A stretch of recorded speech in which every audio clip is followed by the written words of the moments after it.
Plimmwald finally lifted his head and caught sight of his knight standing beside Avelina. He waved him away with a languid flick of his wrist.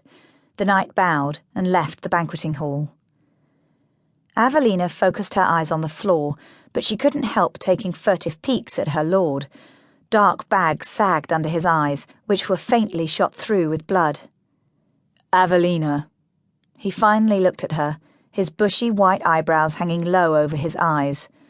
"As you know, the Duke of Geitbart is threatening to claim Plimmwald Castle for his own, since Plimmwald belonged to his ancestors and I have no son or heir.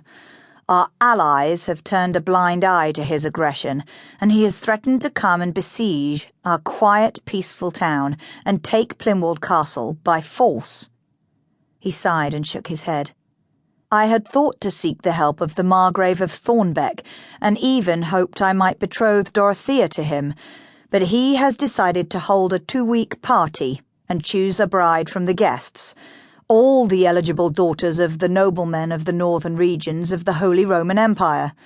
He leaned forward, piercing her with his grey-green eyes.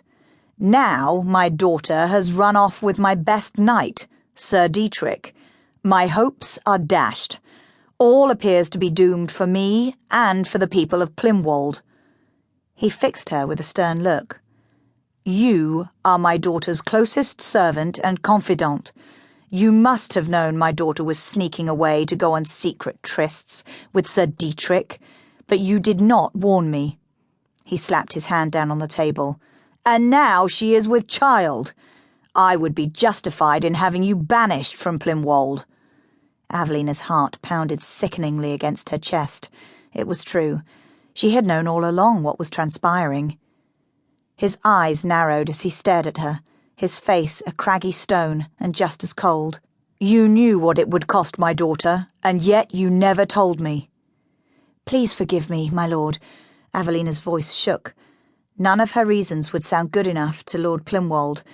They seemed rather foolish now, even to her. "The deed has been done.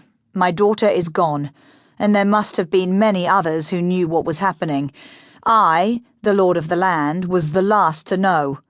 Bitterness and anger infused his voice. He stared at the wall, then pressed the heels of his hands into his eyes. "Now I have a task for you," he said, finally looking at her again, "that is far beyond being a lady's maidservant for my spoiled daughter. I only hope you will be able to succeed in it as well as you kept my daughter's secrets." What could he mean? "We need the favour of Lord Thornbeck. We need the Margrave's help to defend us from Geitbart.